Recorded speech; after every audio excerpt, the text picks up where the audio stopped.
საფარქვეშ ჯონ ბევირი თავი მეოთხე ურჯულოების ფარული ძალა სიცრუის წინააღმდეგ ჩვენი უდიდესი დამცველია არა გადაცემული არამედ გაცხადებული ცოდნა ფრაზა უკანასკნელი ჟამი წმინდა წერილში ხშირად გამოიყენება სრულიად შესაძლებელია რომ ეს დღეები ყველაზე საინტერესო მაგრამ ამავდროულად შემაძრწუნებელიც იყოს კაცობრიობის ისტორიაში საინტერესო იმიტომ რომ ღვთის დიდების უდიდესი გამოცხადების ზღვართან ვდგავართ რომელიც ჯერ კიდევ გამოსაცდელი აქვს ნებისმიერ თაობას და ამას გადარჩენილი სულების არნახული მოსავალი მოხვება ეს იქნება დიდებისა და სიხარულის განკითხვისა და შიშის დრო შემაძრწუნებელი იმიტომ იქნება რომ პავლე მოციქული აშკარად გვეუბნება უკანასკნელ დღეებში იქნება საზარელი ჟამი მეორე ტიმოთეს მესამე თავის პირველი მუხლი ამ განცხადების წინ ის ამბობს ეს კი იცოდე სხვა სიტყვებით რომ ვთქვათ ყურადღებით დააკვირდით რასაც ახლა მოგწერთ გამოკვეთეთ და ხაზი გაუსვით გონებაში შემდეგ მესამე თავში მან გასაჭირის დეტალური აღწერა დაიწყო საზარელი დროის გამომწვევი მიზეზი არ იქნება ხელისუფლების ან ათეისტების მხრიდან დევნა სახიფათო დრო დადგება ეკლესიაში გავრცელებული სიცრუის გამო ეს გაფრთხილება არაერთხელ გვხვდება ახალ აღთქმაში სიცრუე საშიში რამ არის რატომ იმიტომ რომ ტყუილში გაცხოვრებს მოტყუებული ადამიანი მთელი გულით დარწმუნებულია რომ მართალია თუმცა სინამდვილეში ცდება იესო არაერთხელ გვაფრთხილებს სახარებებში სიცრუის შესახებ მარტო მათეს სახარების 24 თავში 4 ასეთი გაფრთხილებაა ფაქტობრივად როცა მოწაფეებმა მის მეორედ მოსვლაზე კითხვა დაუსვეს იესოს ბაგიდან პირველივე ჯერზე ასეთი სიტყვები გამოვიდა გაფრთხილდით რომ არავინ შეგაცდინოთ მათეს 24 თავის მეოთხე მუხლი მის გაფრთხილებაში იოლად შეინიშნება გადაუდებლობა მას სერიოზული და აღელვებული ტონი აქვს მას სურდა რომ მოწაფეებს გულში აღებეჭდათ მისი სიტყვები და მათ შინაგანში მიეღწია ამ სიტყვებს საუკუნეები უნდა გაეძლო და საკმაო გონიერება უნდა გამოვიჩინოთ რომ არ უგულებელ ვყოთ მისი რჩევა ორი მნიშვნელოვანი კითხვა უნდა დავსვათ პირველი რა არის ამ სიცრუის მთავარი გამომწვევი მიზეზი მეორე როგორ შეძლო სიცრუემ გზის გაკვალვა ისე რომ ვერავინ აღმოაჩინა პირველ კითხვაზე პასუხი სხვა არაფერია თუ არა წინა თავში განხილული საკითხი ღვთის ძალაუფლების მიმართ ურჩობა ან ურჯულოება ჩვენ გვაფრთხილებენ რომ ვიყოთ სიტყვის შემსრულებელნი და არა მხოლოდ მომსმენნი თავის მოსატყუებლად იაკობის პირველი თავის 22 მუხლი მნიშვნელოვანია წმინდა წერილი გვეუბნება რომ ღვთის სიტყვის მხოლოდ მოსმენისას როცა მას არ მოსდევს მორჩილება ადამიანის გულსა და გონებაში სიცრუე შედის ახლა ასეთი ადამიანი დარწმუნებულია რომ სხვების სამიზნე გახდა თუმცა სინამდვილეში ის მცდარ გზაზე დგას მან ჭეშმარიტება სიცრუით ჩაანაცვლა როცა არ არსებობს ღვთის ძალაუფლებისადმი ნამდვილი მორჩილება რომელიც მისი სიტყვის ძალაუფლებასაც მოიცავს კარი ღიაა ჩუმად შემოპარული დიდი სიცრუისთვის რატომ გავრცელდება სიცრუე ასე ფართოდ უკანასკნელ დღეებში პავლე გვეუბნება რომ მრავალი ცდუნდება რადგან არ მიიღეს ჭეშმარიტების სიყვარული თავის სახსნელად მეორე თესალონიკელთა მიმართ წერილის მეორე თავის მე-10 მუხლი საინტერესოა იმის აღნიშვნა რომ სიცრუე მოვა არა ჭეშმარიტების უარყოფისგან არამედ ჭეშმარიტების სიყვარულის არქონისგან ჭეშმარიტების სიყვარული არ ნიშნავს მისი მოსმენით სიხარულის განცდას არამედ მისი დამორჩილების სიყვარულს ღმერთმა ასე უთხრა ერთ წინასწარმეტყველს შენ კი ძეო კაცისავ შენი ერის ძეები შენზე რომ ლაპარაკობენ კედლებთან და სახლების შესასვლელებთან ერთმანეთს ეუბნებიან მოდით და მოისმინეთ სიტყვა რომელიც უფლისგან გამოვიდა ჩემი ხალხი მოდის შენთან ჩვეულებისამებრ ჯდება შენს წინაშე და ისმენს შენს სიტყვებს მაგრამ არ ასრულებს მათ ბაგეებით სიყვარულს გამოხატავენ მათი გული კი მხოლოდ ანგარებას მიხვება ეზეკიელის 33 თავის 30 და 31 მუხლი ჩვენს ეკლესიებში მრავალ ადამიანს უყვარს კარგი ქადაგებისა და სწავლების მოსმენა მაგრამ როცა საქმეზე მიდგება ღვთისნების შესრულებას, მაინც საკუთარი გზებით სიარულს ამჯობინებენ. მეორე ტიმოთეს მესამე თავის 1-დან მე-4 მუხლის ჩათვლით. ჭეშმარიტება ყველასა და ყველაფერზე მეტად უნდა გვიყვარდეს.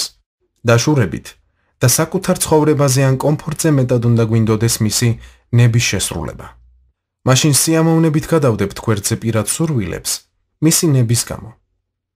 ჩვენს ჯვარს ავიღებთ და საკუთარ უფლებებსა და პრივილეგიებს უარ ვყოფთ მისი ნების შესასრულებლად. რატომ? იმიტომ რომ ის ღმერთია, ჩვენი შემოქმედი, გამომსყიდველი და მისი სიყვარული ჩვენ მიმართ სრულყოფილია. მარტო ეს დაგვიცავს საცდურისგან. ვხედავთ თუ არა ასეთ მიძღვნას თანამედროვე მორწმუნეთა შორის. რეალობა სრულიად სხვაგვარია. საოცარია, როგორ განჭვრიტეს ბიბლიის მწერლებმა ჩვენი დღეები იმაზე ზუსტად, ვიდრე ჩვენ ვხედავთ. ურჯულოების ფარული ძალა. კიდევ ერთი ფაქტორია განსახილველი, რის გამოც ურჯულოება ასე ფართოდ გავრცელდა თანამედროვეობაში. ჩვენ გვაფრთხილებენ. ურჯულოების საიდუმლო უკვე მოქმედებს. მეორე თესალონიკელთა მეორე თავის მე-7 მუხლი. სიტყვა ურჯულოება გახლავთ იგივე ბერძნული ანომია, რომელიც წინა თავში შევისწავლეთ. ყურადღება მიაქციეთ, რომ მის უკან ფარული ძალა იმალება. მეფე იაკობის ბიბლიის ახალ ვერსიაშიც ნახსენებია ურჯულოების საიდუმლო. საიდუმლო მის დაფარულ ძალაში მდგომარეობს.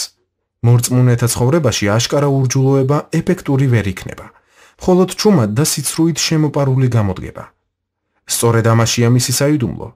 ღმერთს არ სურს, რომ ამ ფარული ძალის შესახებ არაფერი ვიცოდეთ. ამიტომაც გვაფრთხილებს. მეორე კორინთელთა მეორე თავის მე-11 მუხლი. სატანა მოტყუების დიდოსტატია. იფიქრეთ ამაზე. მან ღვთისწინააღმდეგ ააჯანყა ანგელოზების მესამედი. გამოცხადების მე-12 თავის მესამე და მე-4 მუხლი. ეს ყველაფერი სრულყოფილ გარემოში ხდებოდა. თვით ჩვენი უფლის დიდებულ თანდასწრებაში. იესომ გვითხრა, რომ სატანა მარტო მაცდუნებელი კი არ არის, არამედ სიცრუის მამა გახლავთ. იოანეს მე-8 თავის 44 მუხლი. იესომ ასევე გაგვაფრთხილა, რომ სატანის საცდურები და ტყუილები კიდევ უფრო გაძლიერდება უკანასკნელ დღეებში, რათა ღვთიურ გზას რჩეულნიცა აცდინოს. მათეს 24 თავის 24 მუხლი. რატომ გვიგვირს? თუ მან მილიონობით სეციური ანგელოზის შეცდენა შეძლო, უფრო ადვილად არ გადაიყვანს გზიდან უამრავ ადამიანს დედამიწაზე, რომელიც ჰაერში გაბატონებული მთავრის სამოქმედო ასპარეზია. ეფესელთა მეორე თავის მეორე მუხლი. ახლა ზუსტად იმ ეპოქაში ვცხოვრობთ, რომელზეც იესო ლაპარაკობდა. ამიტომ გულმოდგინედ გამოვიკვლიოთ პავლეს ნათქვამი კორინთოს ეკლესიისადმი. ვშიშობ, რომ როგორც გველმა აცდუნა ევა თავისი მზაკვრობით, ასევე არ გაიხრწნას თქვენი გონება. მეორე კორინთელთა მე-11 თავის მესამე მუხლი. პავლემ მორწმუნეთა მოწყვლადობა ევას ცდუნებას შეადარა. ეჭუგარეშია, რომ ეშმაკის ყველაზე მარჯვე ხრიკი სწორედ ევას ცდუნება გახლდათ. დედაკაცი სრულყოფილ გარემოში ცხოვრობდა და დემონური მმართველობის ან ზეგავლენისაგან თავისუფალი იყო. ის ღვთის თანდასწრებაში დადიოდა და ხორცი მას არ აბრკოლებდა. დედაკაცისთვის წყენა არავის მიუყენებია. მასზე არავის უძალადია. მისთვის არაფერი მოუპარავთ. მასზე ჭორები არ გაუვრცელებიათ. უხეშად არავინ დალაპარაკებია და მის ცხოვრებაში არანაირი სიბოროტე არ მომხდარა. რითაც სავსეა ჩვენი დაცემული ქვეყნიერება.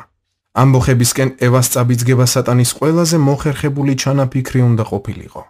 მან შემპარავი და მზაკრული ტაქტიკა აირჩია, რომ ევას გონების სიწმინდე გაეხრწნა. მასთან გამოყენებული ხერხის გააზრებით, მის საუკეთესო იარაღს გამოვავლენთ. მიუხვდებით რა გზებით ცდილობს ჩვენ შეცდენას და დღეს რატომ იჩენს და უმორჩილებლობას ასე ბევრი ადამიანი. გავიხსენოთ, რომ ევა მოტყუებით ჩავარდა ურჩობაში, მაგრამ ადამმა კარგად იცოდა, რას აკეთებდა. მინახავს ადამიანები ეკლესიაში, რომლებიც არ ღვევდნენ ღვთისმცნებებს ფართოდ გახელილი თვალებით და სრული გაცნობიერებით, რასაც აკეთებდნენ. ისინი არ არიან მოტყუებულნი, ისინი საშიშ ტერიტორიაზე დგანან და სულიერი სიკვდილისკენ მიაბიჯებენ. რომაელთა მე-8 თავის მე-13 მუხლი. ამ ადამიანებს ქვის გული აქვთ და მათთან მიღწევა ჭირს. მათ გარდა არიან სხვები, რომლებიც ეკლესიაში დაუმორჩილებელთა დიდ უმრავლესობას შეადგენენ. მოტყუებულები. ისინი ევას მსგავსად უმეცრებით გაეხვივნენ სიცრუეში, რაც არის ურჯულოების საიდუმლო. უმეცრება სიცრუის გასამრავლებელი ნიადაგია. ღმერთმა თქვა: ტყვეობაში წავა ჩემი ხალხი უმეცრების გამო. ესაიას მეხუთე თავის მე-13 მუხლი. ღვთის გზების გამოცხადებით მიღებული ცოდნა და მისი სულიერი კანონები მტრის სიცრუეში გახვევისგან გვიცავს. მისი ჭეშმარიტების ნათელი ნებისმიერ ტყუილს აღმოაჩენს და მისგან დაგვიცავს.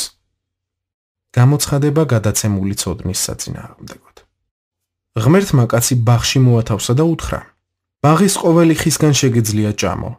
ოღონდ კეთილისა და ბოროტის შემეცნების ხისგან არ შეჭამო, რადგან რა დღესაც შეჭამ, სიკვდილით მოკვდები. დაბადების მეორე თავის მე-16 და მე-17 მუხლი. ამის შემდეგ უფალმა მამაკაცისგან ქალი ამოიღო. ვარაუდობთ, რომ ეს ამბავი მოგვიანებით მოხდა, რადგან მისი ნეკნიდან ქალის შექმნამდე ადამმა ყველა ცხოველსა და ფრინველს სახელი დაარქვა. კაცისგან განსხვავებით, ქალს ღვთის ბაგით წარმოთქმული მცნება არ გაუგონია. ალბათ, ადამმა გადასცა მას ეს მითითება, როცა ბაღში ცხოვრებით ხარობდნენ. ასეთი ვარაუდი გველისადმი ქალის პასუხიდან მომდინარეობს. ღვთის მიერ შექმნილ ველურ ცხოველებს შორის გველი ყველაზე ცბიერი იყო. ჰკითხა გველმა დედაკაცს: ნუ თუ მართლა გითხრათ ღმერთმა, ბაღის არც ერთი ხის ნაყოფი არ ჭამოდო. უპასუხა დედაკაცმა: ბაღის ყველა ხის ნაყოფი გვეჭმევა, მაგრამ შუა ბაღში რომ ხეა, მის ნაყოფზე გვითხრა ღმერთმა: არ შეჭამოთ და არც შეეხოთ, თორემ მოკვდებითო. დაბადების მე-3 თავის პირველიდან მე-3 მუხლის ჩათვლით. პირველ რიგში ყურადღება მიაქციეთ, რომ გველის კითხვას ღვთის მცნებასთან დაკავშირებით ქალმა ასე უპასუხა: ყველა ნაყოფი გვეჭმევა და არ უთქვამს ღმერთმა თქვა. ასეთია ადამიანის ეკლესიური პასუხი, როცა მცნებები და კანონები გადმოცემით აქვს მიღებული. ადამიანი, რომელსაც გული უძგერს მისთვის, ვისგანაც ბრძანებას იღებს, სხვაგვარად პასუხობს. მეორე, მცნების შინაარსი განსხვავდება ღვთის თავდაპირველი მითითებისგან. ქალმა დაამატა: გვითხრა ღმერთმა, არ შეჭამოთ და არც შეეხოთ, თორემ მოკვდებითო. ღმერთს არასოდეს არაფერი უთქვამს შეხებაზე. ერთი წუთით წარმოიდგინეთ სურათი. ადამი და ევა უზარმაზარ ბაღში ათასობით ხეს შორის დასეირნობენ. და როცა იმ განსაკუთრებულ ხეს მიადგნენ, ადამი რაღაც ამგვარს ამბობს: ძვირფასო, ეს ის ხეა, რომელსაც არ უნდა მივეკაროთ. მან კარგად იცის, რას გულისხმობდა ღმერთი. ევამ კი არა. კაცმა მხატვრულად უთხრა, მაგრამ ქალმა პირდაპირ გაიგო. კიდევ ერთი მაგალითი გვაქვს. თუ რა ხდება მაშინ, როცა სხვისგან იგებთ ღვთის ნათქვამს და უფალს საკუთრივ თქვენთვის არ განუცხადებია. როცა ღმერთის სიტყვა სულიწმინდის მეშვეობით გვიცხადებს, ის ჩვენი ნაწილი ხდება. ანალოგიური პროცესი მიმდინარეობს წიგნის კითხვის, სხვა მასწავლებლის მოსმენის, ბიბლიის მარტო კითხვის ან სულიწმიდასთან ურთიერთობისას. ადამიანისთვის ღვთის მცნება ისეთივე რეალური იყო, როგორც მის ირგვლივ არსებული საგნები. ის მისი ნაწილი გახლდათ. ამის საპირისპიროდ, თუ ღვთის მცნებას ვისმენთ და ის სულიწმიდით არ არის გაცხადებული, ჩვენი ნაწილი ვერ ხდება. ეს მხოლოდ კანონია ჩვენთვის და ცოდვის ძალა რჯულია. 1 კორინთელთა მე-15 თავის 46 მუხლი. უფრო სავარაუდოა, რომ ევას პირადად ღვთისთვის არ უკითხავს ხის შესახებ. მან ადამის ინფორმაცია ისე მიიღო, როგორც ითქვა. მისთვის ეს არ იყო გამოცხადებით მიღებული ჭეშმარიტება, არამედ გადაცემული ცოდნა. ადამისგან მოსმენილით შეიარაღებული ევა სიცრუისადმი დაუცველი აღმოჩნდა. სწორედ ამიტომ შეეცადა გველი მის ცდუნებას ადამზე უწინა. სიცრუისგან არა გადაცემული, არამედ გაცხადებული ცოდნა გვიცავს. ბევრი ადამიანი ლეგალიზმით არის შებორკილი, რადგან მხოლოდ ცოდნა, მითითება ან წმინდა წერილის შეზღუდვები აქვს გაგონილი მშობლებისგან, ბიბლიის მასწავლებლებისგან, პოდკასტებიდან, სოციალური მედიისგან ან წიგნებიდან. თუმცა ადამიანმა ნებისმიერ საკითხში ღვთის გულის ნადები უნდა ეწიოს, რაც მას ტყუილში ცხოვრებისგან დასაცავ გაგებას მისცემს. მათ აქვთ წმინდა წერილის ასო მისი გულის ცემის გარეშე. ასეთებს ზუსტად შეუძლიათ თავისა და მუხლის ციტირება, მაგრამ დაკარგეს სიცოცხლის სუნთქვა, რომელიც წერილის მიღმა არსებობს. ისინი ენთუზიაზმით სავსენიც არიან, როცა სემინარზე ან კონფერენციაზე მოსმენილ ახალ სწავლებას გადასცემენ. თუმცა ასეთი აღტაცებით გაზიარებული სიტყვის შესაბამისად ცხოვრების უნარი არ აქვთ. ის მათ ნაწილს არ წარმოადგენს. მათ მხოლოდ სიტყვები მოაქვთ, მაგრამ უნაყოფონი რჩებიან და ღვთიური სიცოცხლის წარმოშობის ძალა არ შესწევთ. როცა ასე ხდება, ადამიანები ადვილად ექვემდებარებიან ცდუნებას, რომ ღვთისნათქვამს რამე დაუმატონ ან გამოაკლონ. ისინი სიცრუეს ადვილად იჯერებენ, რადგან ღვთის გზების გაგება არ გააჩნიათ. აი მაგალითი, რომელიც არაერთხელ მომისმენია. იცი ძმაო, ფული ყოველგვარი ბოროტების ფესვია. ღმერთს ასე არ უთქვამს. მან თქვა: ვერცხლის მოყვარეობაა ყოველგვარი ბოროტების ფესვი. 1 ტიმოთეს მე-6 მუხლი. ფული რომ ყოველგვარი ბოროტების ფესვი ყოფილიყო, იესოს საქმეც ვერ ეგნებოდა რიგზე, რადგან მას ხაზინადარი ჰყავდა, რომელსაც ფულის ქისა ეპარა. ერთხელ ერთმა ქალმა მთელი წლის შემოსავლის საღირალი ნელსაცხებლის ჭურჭელი დაამსხვრია და იესოს ცხო, ფულის მოყვარული იუდა, ამ ფაქტმა გააბრაზა. თუმცა უფალმა მას უსაყვედურა, ხოლო ქალი შეაკო. იოანეს მე-12 მუხლიდან მე-7 მუხლის ჩათვლით. არა, ფული კი არა, მისი სიყვარულია ყოველგვარი ბოროტების ფესვი. ეს არის ფულისკენ არაჯანსაღის სწრაფვა და მასზე დამოკიდებულება. ეს ლეგალისტური შეხედულება ადამიანებში ფულის მიმართ არაჯანსაღ მდგომარეობას წარმოშობს, რაც ღმერთს არასოდეს სტომებია. ამრიგად, ისინი ვერასოდეს შეძლებენ ფინანსების სფეროში ღვთისმიერი გზით მოქმედებას. ამგვარი უმეცრება ნათელყოფს, რომ ღვთის სიტყვა მათ გულებში არასოდეს გაცხადებულა. ღვთის სიტყვის მხოლოდ გადაცემა შეუძლიათ და სიცრუის მახეში ჩავარდნის კანდიდატები არიან. მას როგორ ვიღებთ ცოდნას გამოცხადებით, ღვთის წინაშე მოდრეკით, მისი მოშიშებით და ღვთის სიყვარულით, რომელიც ჩვენს გულებში ანთია. ღმერთმა თქვა: აი ვის მივაპყრობ მზერას, თავმდაბალს და სულით მოდრეკილს, ჩემს სიტყვაზე რომ თრთის. ესაიას 66 მუხლი. ვინც მის სიტყვაზე თრთის, მეყსეულად ემორჩილება, რამე სარგებელს ელის თუ არა. ასეთია ჭეშმარიტად ღვთისმოშიში ადამიანი. წმინდა წერილი ნათლად აცხადებს: საიდუმლო უფლისა მისი მოშიშებისთვისაა და თავის აღთქმას აუწყებს მათ. 25 ფსალმუნის მე-14 მუხლი. ახლა უკეთ ვიგებთ სოლომონის განაცხადს, მისი სიცოცხლის მიწურულს რომ თქვა: გეშინოდეს ღვთისა და დაიცავე მისი მცნებანი, რადგან ეს არის უმთავრესი ყველა ადამიანისთვის. ეკლესიასტეს მე-13 მუხლი. ღმერთი თავის საიდუმლოს ანუ გზებს მის მოშიშებს უმხელს და იოანეც ადამიანთა ამ ჯგუფს ეუბნება. ეს მოგწერეთ თქვენს მაცდუნებელთა შესახებ. ცხებულება კი მისგან რომ მიიღეთ, თქვენში რჩება და არ გჭირდებათ რომ ვინმემ გასწავლოთ. არამედ მისი ცხებულება გასწავლით ყველაფერს. ის არის ჭეშმარიტი და უტყუარი, რასაც ის გასწავლით, იმაში დარჩით. 1 იოანეს მე-2 26 და 27 მუხლი. მოყვანილი მონაკვეთი გვაჩვენებს თუ როგორ გვიცავს საცდურისგან გაცხადებული სიტყვა. ევაც მოტყუვდა და ურჩობა გამოიჩინა, რადგან აკლდა ღვთის გაცხადებული ცოდნა. მან ვერ შეძლო მზაკვრობისა და მკუღმართობის აღმოჩენა გველის სიტყვებში. როგორ მოახერხა ეს გველმა? მოდით წინ წავიდეთ და ამ კითხვას უპასუხოთ. როგორ შეძლო გველმა დედაკაცის მოტყუება? რაში მდგომარეობდა მისი შეტევის ვერაგული გეგმა? ამაზე პასუხის ცოდნა სასიცოცხლო მნიშვნელობისაა. ერთი წუთით დაფიქრდით. რა მანევრით მოახერხა ევას მოტყუება? ის ხომ სრულყოფილ გარემოში იმყოფებოდა. ქალის ცხოვრებაში არასოდეს მომხდარა ძალაუფლების უზურპირება. მას არ ჰქონია წარსულის მწარე გამოცდილება მამასთან, უფროსთან ან მსახურთან.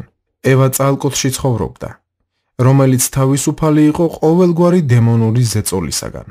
მან მხოლოდ ღვთის სიკეთე და უზრუნველყოფა იცოდა. ის უფლისთან დასწრებაში დადიოდა და მასთან საუბრობდა. მას როგორ მოახერხა გველმა მისი ცდუნება? გაიხსენეთ ღვთისმცნება. ბაღის ყოველი ხისგან შეგიძლია ჭამო, ოღონდ კეთილისა და ბოროტის შემეცნების ხისგან არ შეჭამო. რადგან რა დღესაც შეჭამ, სიკვდილით მოკვდები. დაბადების მეორე თავის მე-16 და მე-17 მუხლი. ღვთიური სიკეთე მას ნებას რთავდა, რომ ბაღის ყოველი ხისგან ეჭამა. მაგრამ მისი ძალაუფლება უკრძალავდა კეთილისა და ბოროტის შემეცნების ხისგან ჭამას. ღმერთმა ხაზი გაუსვა მათ თავისუფლებას და მხოლოდ ერთი გამონაკლისი დატოვა. ღვთის ბუნებისთვის დამახასიათებელია სიყვარული და გაცემა. მას ბაღში კომპანიონების ყოლა სურდა, რომლებიც მასთან ურთიერთობას აირჩევდნენ და შეინარჩუნებდნენ. მას არ უნდოდა ბოროტები, რომელთაც არჩევანის თავისუფლება აკლდათ. მას სჭირდებოდა მისი მსგავსი შვილები თავისუფალინებით. როცა ადამსა და ევას ხესთან წვდომა აუკრძალა, ამით არჩევანის თავისუფლება მიანიჭა. შეინარჩუნებდნენ თუ არა მასთან მოზიარეობას, რაც მათ საბოლოო ჯამში სიკვდილისგან დაიცავდა. საქმეში მათი ნება იყო ჩართული. მიენდობოდნენ და დაიმორჩილებოდნენ ღმერთს. ცნების გარეშე ხომ არც არჩევანის თავისუფლება იარსებებდა. კარგად გამოვიკვლიოთ გველის სიტყვები. ღვთის მიერ შექმნილ ველურ ცხოველებს შორის გველი ყველაზე ცბიერი იყო. ჰკითხა გველმა დედაკაცს, ნუ თუ მართლა გითხრათ ღმერთმა, ბაღის არც ერთი ხისნაყოფი არ ჭამოთო. დაბადების მე-3 თავის პირველი მუხლი. თანამედროვე განმარტებით მის კითხვას ასეთი სახე ექნებოდა. გავიგე რომ ღმერთმა ყველა ხის ჭამის ნება არ დაგრთოთ, მართალია? გველმა თავისი სტრატეგია აამუშავა. თავდაპირველად ღვთისმცნების מחვილის შეცვლით, მისი მნიშვნელობის დამახინჯებით, ღვთის განზრახვის სიწრფელე ეჭკვეშ დადგა. გველს სურდა რომ ევა ფიქრისა და აწონ-დაწონის გზაზე გამოეტყუებინა, სადაც ქალი ღვთის სიკეთესა და პატიოსნებას კითხვის ნიშანს დაუსვამდა. როცა ამას მიაღწევდა, ძნელი აღარ იქნებოდა ღვთის ძალაუფლების წინააღმდეგ მისი მიმართვა. გველმა უგულებელყო ღვთის გულუხვობა და გამონაკლის გაუსვა ხაზი. მის ნათქვამში იგულისხმებოდა თითქოს ღმერთმა ადამიანებს კარგი რამ დაუმალა. მან ერთადერთი კითხვით შეძლო დაცვისთვის გათვალისწინებული მცნების დამახინჯება და უსინდისოდ უარყო მასში არსებული სიკეთე. შეგიძლიათ გესლის დანახვა მის კითხვაში. ნუ თუ მართლა გითხრათ ღმერთმა, ბაღის არც ერთი ხის ნაყოფი არ ჭამოთო. ბაღში არსებული უამრავი ხის მიუხედავად, საიდანაც ჭამა შეეძლოთ, გველმა ევას ყურადღება ერთადერთი აკრძალული ხისკენ მიმართა. მან ღმერთი წამრთმევად წარმოაჩინა, თუმცა იგი ბუნებით გამღებია. მას შემდეგ რაც უფალი უსამართლო გამოაჩინა, გველს ღვთის იურისდიქციაზე თავდასხმა შეეძლო. სატანა სულელი არ არის. მან უფლის ძალაუფლების საფუძვლის შერყევასა და სიმართლესა და სამართალზეა დაფუძნებული მისი ტახტი. 97 ფსალმუნის მეორე მუხლი. მისი ტახტი მის ძალაუფლებას წარმოადგენს. თუ სატანა ღვთის სამართლიანობას ტყუილით და დამახინჯებით გააუკუღმართებდა, მისი ძალაუფლების საძირკველი კითხვის ნიშნის ქვეშ დადგებოდა მისი ქმნილების თვალში. გველის კითხვის პასუხად ევამ შეუსწორა. ბაღის ყველა ხის ნაყოფი გვეჭმევა, მაგრამ შუა ბაღში რომ ხეა, მის ნაყოფზე გვითხრა ღმერთმა. არ შეჭამოთ და არ შეეხოთ, თორემ მოკვდებითო. დაბადების მე-3 თავის მეორე და მე-3 მუხლი.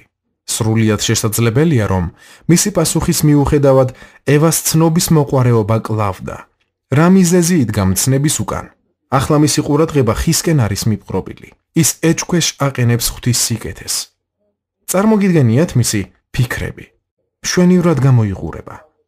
არ მესმის, რატომ არ შეგვიძლია ამ ხიდან ჭამა? რა უნდა გვავნოს? რა არის მასში ჩვენთვის ასე რიგად ცუდი?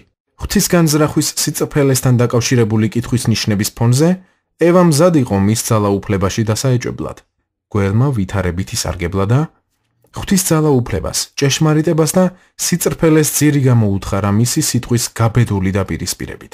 არ მოკვდებით, მაგრამ იცის ღმერთმა რომ როგორც კი შეჭამთ იმ ხის ნაყოფს, თვალი აგეხილებათ და ღმერთივით კეთილისა და ბოროტის შემცნობელნი გახდებით. დაბადების მე-3 თავის მე-4 და მე-5 მუხლი. ცდუნების ოსტატი ევას ერთგულების საძირკველის შერყევას ღვთის მიმართ უხეში წინააღმდეგობით შეეცადა.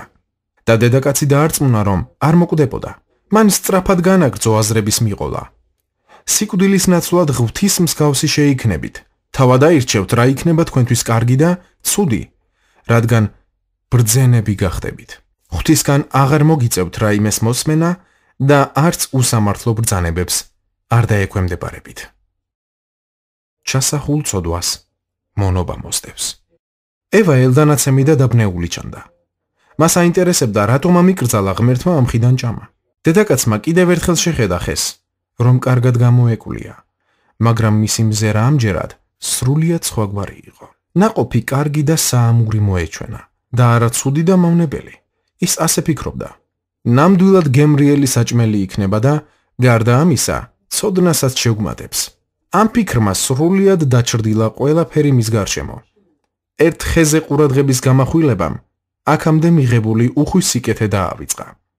ქალი ფიქრობდა, ამ ხის ნაყოფი ჩვენთვის კარგი უნდა იყოს, მაგრამ ღმერთმა დაგვიმალა.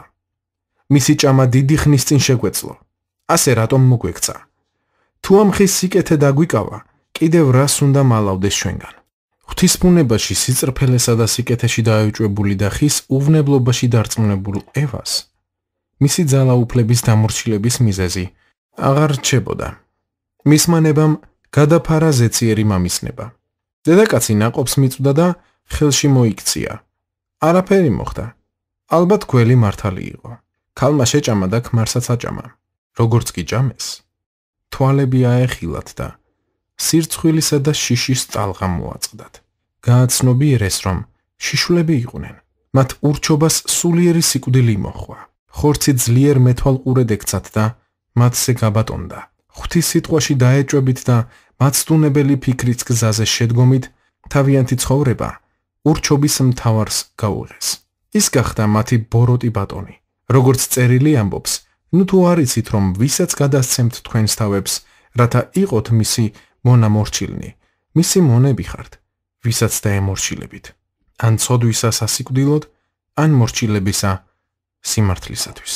რომაელთა მეექვსე თავის მე-16 მუხლი. სიკვდილის მთავარს არა მარტო ადამისა და ევას ცხოვრებასთან მისადგომი, არამედ ქვეყნიერებაზე კანონიერად შემოსვლის უფლებაც მიეცა. რადგან ღმერთმა ბატონობა კაცობრიობას გადასცა, ადამმა თავისი სამფლობელო სატანას ჩაუგდო ხელში. პავლე ამას ასე განმარტავს. ამიტომ როგორც ერთი ადამიანის მიერ შემოვიდა ცოდვა ამ ქვეყნად, ხოლო ცოდვის მეშვეობით სიკვდილი, ასევე სიკვდილი გადავიდა ყველა ადამიანში. რომაელთა მე-5 თავის მე-12 მუხლი. ადამისა და ევას ურჩობამდე არ იყო სიძულვილი, რისხვა, უპატიებლობა, ჩხუბი, ჭორაობა, ხრწნილება, თაღლითობა, სიმწარე, ან გამოძალვა. არ არსებობდა სქესობრივი გარყვნილებანი, წამალდამოკიდებულება, ლოთობა, მკვლელობა და ქურდობა. არავინ ძალადობდა ცოლსა და შვილებზე.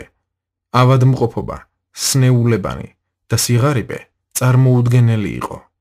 კაცობრიობამ არ იცოდა ბუნებრივი კატაკლიზმები, ჭირი, დაწყვლულები. ცხოველთა სამყარო სრულ ჰარმონიაში ცხოვრობდა. დედამიწის ატმოსფერო თანხმობაში იყო ღვთისნებასთან, რომელიც მთელ ქმნილებაზე მაღლა იდგა. ურჩობამ კაცობრიობას საშინელი ქცევითი პრობლემები ჭირივით დაადეხა. მათი სია ყოველ მომდევნო თაობაში მრავლდება და უფრო შემზარავი ხდება. დაუმორჩილებლობის ერთადერთმა აქტმა საფუძველი დაუდო ურჯულოების ფარულ ძალას. მისმა საცდურმა ადამიანს ღვთიური უზრუნველყოფა და მფარველობა დააკარგვინა. სატანის ამბოხების ნიმუშმა კარი გაუღო მის ბატონობასა და ნგრევას. მან სრულად ისარგებლა შესაძლებლობით, რომ ღვთის მსგავსად ემეფა ისე, რომ არ დამორჩილებოდა. ღვთისმქნილების დამონებით თავად გაბატონდა. ესაიას მე-14 თავის მე-12 მუხლიდან მე-14 მუხლის ჩათვლით. მისი გეგმა დღესაც იგივეა. სატანის მოქმედების მანერა დიდად არც დღეს შეიცვალა. მას ახლაც სურს ღვთის ბუნების დამახინჯება და ამის მიმართვა მისი ძალაუფლების წინააღმდეგ. იაკობის წიგნი სრულიად ნათლად ამბობს: ნუ ტყუვდებით, ჩემო საყვარელო ძმებო. ყოველი კეთილი მისაცემელი და ყოველი სრულყოფილი ნიჭი გადმოდის მაღლიდან, შუქთა მამისგან, რომელთანაც არც ცვლილებაა და არც ჩრდილი ცვალებადობის. იაკობის პირველი თავის მე-16 და მე-17 მუხლი. ავტორს სურდა დარწმუნებულიყო, რომ მორწმუნეები ურჯულოების იგივე ფარული ძალის ხელში არ ჩავარდებოდით, ევას მსგავსად. მან როგორც პავლემ დასაცავად გაგვაფრთხილა. ეს სიტყვები კარგად უნდა გავითვალისწინოთ და გულში ჩავიმარხოთ. ღვთისნების მეფობის იქით კარგი არაფერია. შესაძლოა მიმზიდველად გამოიყურებოდეს, მაგრამ თუ ღვთისნებას არ შეესაბამება, შეცდომას ნუ დაუშვებთ, მასში ჩვენთვის სასიკეთო არაფერი იქნება. იაკობი არაერთხელ იმეორებს შემდეგ აზრს. თუ ფიქრობთ, რომ ღვთიური უზრუნველყოფის მიღმა რაიმე კარგს იპოვით, ცდუნებას ვერ აცდებით, ევას მსგავსად. გულმოდგინედ იფიქრეთ იმაზე, რაზეც ვიმსჩერლეთ. მნიშვნელობა არ აქვს, რამდენად კარგად გამოიყურება, გემრიელია ან კარგ შეგრძნებებს იძლევა. მნიშვნელობა არ აქვს, რამდენად მდიდარს, დოვლათიანს, ბრძენს ან წარმატებულს გაგხდით ის, რაც ღვთისგან არ არის. დასასრულს დაღმართში დაეშვებით დიდი ნაღulis, სინანულის და ბოლოს სიკვდილის გზაზე. ღვთიური უზრუნველყოფა და დაცვა ტყუილის მეშვეობით განადგურდება. ყველა სრულყოფილი და კეთილი საბოძვარი ღვთისგან მოდის. იგია წყარო. მიიღეთ ეს ჭეშმარიტება, გულში ჩაიბეჭდეთ და გარეგნული მხარე ვეღარ მოგხიბლავთ. ევა ასე რომ მოქცეულიყო გზას არ აცდებოდა. ის ღვთიური უზრუნველყოფის მიღმა შეეცადა საკუთარი სურვილების აღსრულებას. რამდენი ადამიანი ქმნის ოჯახს არასწორ პიროვნებასთან არასწორი მიზნებით. შესაძლოა ღმერთმა კიდეც გააფრთხილა მშობლის ან მწყემსის მეშვეობით, ან პირდაპირ მის გულს დაელაპარაკა. მაგრამ საკუთარმა მოსაზრებამ გადაწონა ყველა ეს ხმა. ალბათ მარტოსულები იყვნენ და კომპანიონი სჭირდებოდათ. ალბათ ის მეორე ადამიანის სასიამოვნოდ გამოიყურებოდა მათ თვალში და გადაწყვეტილებების მიღებაში დახმარებასაც უწევდა. ცხადია, რომ ეს ადამიანები საკუთარი ნების გატარებას ამჯობინებენ ღვთისას და ხშირ შემთხვევაში დიდად იტანჯებიან. რასაკვირველია, ღმერთს შეუძლია დაშვებული შეცდომების გამოსყიდვა. დავითის ბერშებაკთან შესვლა სოლომონის დაბადებამ გამოისყიდა. თუმცა მან მრავალი ტკივილი იწვნია ამ დაუმორჩილებლობის გამო და მის სახლს მახვილი არ მოშორებია. მან სამი ვაჟი ადრეულ ასაკში ან მათი აღმავლობის წლებში დაკარგა. რამდენად უმჯობესია მორჩილების არჩევა. ადამიანები მეტისმეტად ხშირად ტოვებენ თავიანთ ადგილებს სამსახურში, ეკლესიებში, ქალაქებში, სადაც ისინი ღმერთმა დანერგა იმიტომ, რომ ზემდგომებს არ ეთანხმებიან. შესაძლოა ფიქრობენ, რომ მათი ცხოვრება ინერტულია ან დარწმუნებული არიან, რომ იქ მომავალი არ აქვთ. აი შესაძლებლობა გამოჩნდა და ისინი მიდიან სულიწმინდის მოწმობის გარეშე. არა მარტო ეს, არამედ წასვლა ხშირად სიწმინდის უგულებელყოფით ხდება, რომლისკენაც ღმერთი მოგვიწოდებს. მიზეზი ასეთია. ამ თაროზე დიდხანს ვიყავი შემოდებული. რაღაც უნდა გავაკეთო. საბოლოოდ ისინი ღვთისნების საწინააღმდეგოდ მიდიან და დაეძებენ რაღაც ისეთს, რაც მათი აზრით სასიკეთოდ ეწევათ. შესაძლოა ფინანსური თვალსაზრისით წარმატებასაც მიაღწიონ, მაგრამ მათი გულები უფალს და მასთან დაშურებულ ურთიერთობას დიდი ხნის წინ დაშორდნენ. უფრო ზოგადი ტერმინებით რომ ვთქვათ, რამდენი ეურჩება ღვთისნებას. მათ კარგი და სასიამოვნო იზიდავთ. ალბათ ღვთის სიტყვის რჩევის მიღმა იპოვეს წარმატებისა და აყვავების საშუალება. ისინი მიყვებიან მას და პოულობენ გართობას, ბედნიერებას და დაინტერესებას, მაგრამ მხოლოდ დროებით. ისინი კარგს ხედავენ იმაში, რასაც ღმერთი არას ამბობს. ისინი შიშობენ, რომ უფალი მიმზიდველს ან გასართობს წაართმევს მათ. ისინი ფიქრობენ, რომ ღმერთი ვერ უგებს, რა სჭირდებათ, ან უგულებელყოფს მათი სურვილების მნიშვნელობას. ისინი დარწმუნებულები არიან, რომ ღმერთი ერთგულებას არ იჩენს. თუ მათი ლოცვები ნაპასუხები არ იქნება, მათგანმე წინასწარ განზრახულ ფარგლებში. ისინი ასე მსჯელობენ, რატომ ვიცადო, ახლავე ავიღებ კარგსა და სასიამოვნოს. იფიქრეთ იესოზე. იფიქრეთ იესოზე. იგი 40 დღე და ღამე უდაბნოში იყო წყლის, საკვების ან რაიმე კომფორტის გარეშე. შიმშილით გამოწვეული ტკივილი სერავდა მის მუცელს, რადგან დიდი ხნის უჭმელობას სასტიკი შედეგები მოყვება. უახლოეს მომავალში რომ არ მიეღო საკვები და წყალი მოკვდებოდა და მაინც რა მოვიდა პირველად, უზრუნველყოფა თუ ცდუნება. ამ დროს სატანა კითხვას უსვამს. თუ ღვთისძე ხარ, თქვი რომ პურებად იქცნენ ეს ქვები. მათეს მეოთხე თავის მესამე მუხლი. მტერი ეჭვის ქვეშ აყენებს იმას, რაც ღმერთმა ნათლად თქვა. ზეციერმა მამამ იესო თავის ძედ გამოაცხადა იორდანეს ნაპირებთან. სატანა ისევ ცდილობს ღვთიური ბუნების დამახინჯებულად წარდგენას. თუ ღვთისძე ხარ, რატომ გამოგიყვანა აქ საშიმშილოდ? რატომ არ გაწვდის საკვებს? იქნებ დრო დადგა, რომ თავად გაანძრიო ხელი. საკვებს სასწრაფოდ თუ არ მიიღებ, მოკვდები. ან თუ დააგვიანებ, დიდი ფიზიკური პრობლემების წინაშე დადგები. გამოიყენე ძალაუფლება და მოემსახურე საკუთარ თავს. აქციე ქვები პურებად. იესო ეწინააღმდეგებოდა და ღვთიურ უზრუნველყოფას ელოდებოდა. მან ეშმაკს საშუალება არ მისცა, რომ მის გონებაში ღვთის ბუნების დამახინჯებული სურათი აღებეჭდა. იგი დარწმუნებული იყო, რომ ზეციერი მამა მის საჭიროებებს დააკმაყოფილებდა. იგი კვლავ ღვთის ძალაუფლების მორჩილი რჩებოდა. მნიშვნელობა არ ჰქონდა, რამდენად უსიამოვნო შეიძლებოდა ყოფილიყო ეს იმ მომენტისთვის. სატანის ცდუნების დაძლევის შემდეგ, რომელიც მართვის სადავეების საკუთარ ხელში აღებას ურჩევდა, მიატოვა იგი ეშმაკმა. და აჰა, ანგელოზები მიეახლნენ და ემსახურნენ მას. მათეს მეოთხე თავის მე-11 მუხლი. რატომ? ებრაელთა მიმართ წერილის ავტორი ასე ამბობს. მან ხორცში ყოფნის დღეებში ძლიერი ღაღადითა და ცრემლით შესწირა ლოცვა და ვედრება მას, ვისაც შეეძლო სიკვდილისაგან ეხსნა იგი და შესმენილ იქნა მისი ღვთისმოშიშების გამო. და თუმცა ძე იყო, ტანჯვის მეშვეობით ისავლა მორჩილება. ებრაელთა მე-5 თავის მე-7 და მე-8 მუხლი. ღმერთმა უსმინა მას ღვთისმოშიშობის გამო. იესოს ეჭვი არ შეუტანია ზეციერი მამის სიკეთეში. მან მორჩილება არჩია წარმოუდგენლად დიდი ცდუნებისა და ინტენსიური ტანჯვის დროს. თუმცა ეს გადაწყვეტილება სერიოზულ სირთულეებს უხდიდა. ადამისა და ევას რეაქციისგან განსხვავებით, ამგვარმა მორჩილებამ და დაქვემდებარებამ მტერს მის ცხოვრებასთან მისადგომელი გზები ჩაუუხერგა. იესომ დაამოწმა: მოდი სამწუთი სოფლის მთავარი და არაფერი აქვს ჩემში. მაგრამ რათა გაიგოს წუთი სოფელმა, რომ მიყვარს მამა და როგორც მამამ მამცნო, ისე ვაკეთებ. იოანეს მე-14 თავის 30 და 31 მუხლი. ადამისგან განსხვავებით, იესო, რომელსაც უკანასკნელი ადამი ეწოდება, სრული მორჩილებით დადიოდა მამის წინაშე და შეეძლო დაემოწმებინა, რომ სატანა მასში ხელჩასაჭიც ვერაფერს პოულობდა. სწორედ ამ მიზეზის გამო გვარიგებენ. ვინც ამბობს, რომ მასში იესოში რჩება, მოვალეა ისევე მოიქცეს, როგორც ის იქცეოდა. 1 იოანეს მეორე თავის მე-6 მუხლი. იგი ჩვენთვის მაგალითი და წინამორბედია. მან საფასური გადაიხადა და სავალი გზა გაგვინათა. ჩვენი ხვედრი აღარ არის პირველი ადამიანისა და მისი ურჯულოების გზით სიარული. არამედ მოწოდებული ვართ, რომ შესაბამისი ძალაც გვქონდეს, რომ უკანასკნელი ადამიანის მორჩილების გზით ვიაროთ.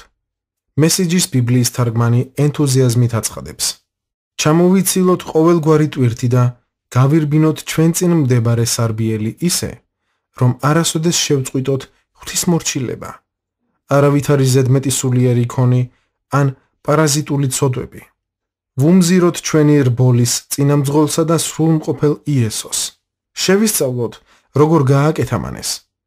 იესოს მხედველობიდან არასოდეს დაუკარგავს თუ საით მიდიოდა.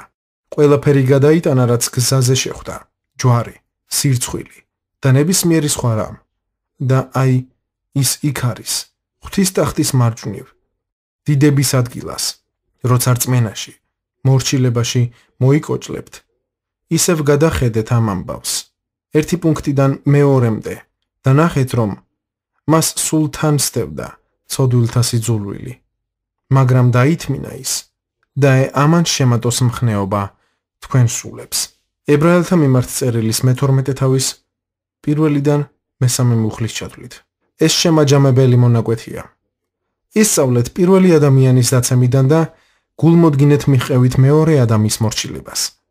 მომდევნო თავში დაუმორჩილებლობის შედეგებს გამოვიკვლევთ. მათ ყოველთვის მეყსეულად არ მოიმკიან, მაგრამ თავის დროზე აუცილებლად მიიღებენ. როცა კი რაიმე სახის ურჩობა ნათლად გამოვლინდება, არც უნდა დაუშვათ აზრად, რომ მასთან დათმობაზე წახვიდეთ.